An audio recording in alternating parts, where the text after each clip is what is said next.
ان الحمد للہ والصلاة والسلام علی نبیہ۔ 5 بڑی اہم باتیں جاننے کی کوشش کرتے ہیں۔ نمبر 1، عربوں کے ہاں یتیموں کے ساتھ کیا سلوک کیا جاتا۔ نمبر 2، یتیم کسے کہتے ہیں۔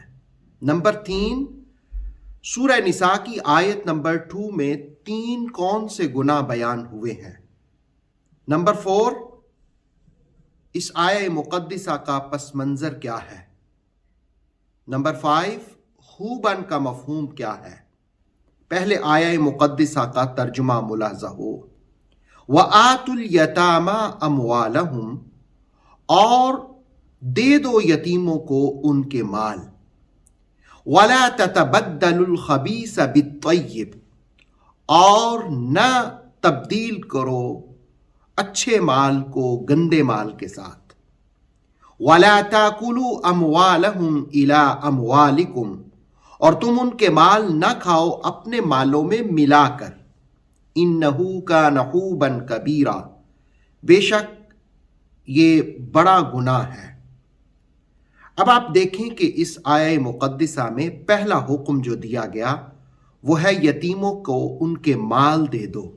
دراصل عربوں کے ہاں ایک یہ بری عادت یہ تھی کہ جس وقت کوئی مالدار شخص فوت ہو جاتا تو اس کا مال یا تو اس کا بڑا بیٹا سارا قبضے میں لے لیتا، یا ان یتیم بچوں کا چچا سارا مال قبضے میں لے لیتا۔ یتیم کسے کہتے ہیں؟ وہ نابالغ بچے جن کا باپ فوت ہو جائے اسے یتیم کہا جاتا ہے۔ ایک حدیث کا مفہوم یہ ہے کہ جس وقت بالغ ہو جائیں تو پھر یتیمی قائم نہیں رہتی۔ یتیم اسی وقت تک ہوتا ہے جب وہ نابالغ ہوتا ہے۔ اب سورہ نساء کی آیہ مقدسہ نمبر 2 کا پس منظر یہ ہے کہ بنو غطفان قبیلے میں ایک شخص جو دولت مند تھا وہ فوت ہو گیا۔ اس کے بھائی نے سارے مال پر قبضہ کر لیا۔ جس وقت اس شخص کا بھتیجا اور مرحوم کا بیٹا بڑا ہوا تو اس نے اپنے چچا سے مال کا مطالبہ کیا، تو اس نے اس میں کوتاہی کی۔ مقدمہ رسول کریم علیہ الصلوۃ والسلام کی بارگاہ میں پہنچا تو رسول اللہ علیہ الصلوۃ والسلام نے فرمایا کہ ابھی یہ آیت نازل ہوئی ہے جس میں کہا گیا وَآتُوا الْيَتَامَىٰ أَمْوَالَهُمْ، اور یتیموں کو ان کا مال دو۔ اگر کوئی شخص یتیم کو ان کا مال نہیں دیتا تو یہ کبیرہ گناہ ہے۔ یہ پہلا کبیرہ گناہ اس آیت میں بیان ہوا۔ اور دوسرا کبیرہ گناہ وَلَا تَتَبَدَّلُوا الْخَبِيثَ بِالطَّيِّبِ، اور تم پاکیزہ مال کو ناپاک مال کے ساتھ، گندے مال کے ساتھ نہ بدلو۔